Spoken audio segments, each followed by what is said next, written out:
इमरान खान को बड़ा झटका, पुलिस ने फैमिली के अहम फर्द को गिरफ्तार कर लिया।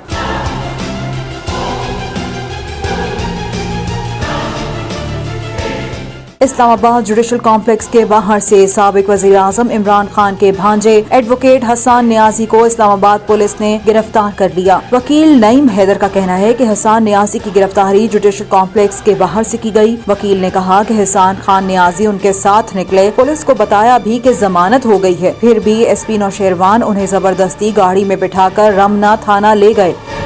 याद रहे कि हसन नियाजी हफ्ते के रोज इमरान खान की जुडिशल कॉम्प्लेक्स में पेशी के दौरान पीटीआई रहनुमाओं के हमराह मौजूद थे। जुडिशल कॉम्प्लेक्स के बाहर शदीद हंगामा आराई हुई, जिसमें कई गाड़ियां नजर आतिश की गईं, जबकि अदालत के बाहर पीटीआई कारकुनान ने हंगामा किया।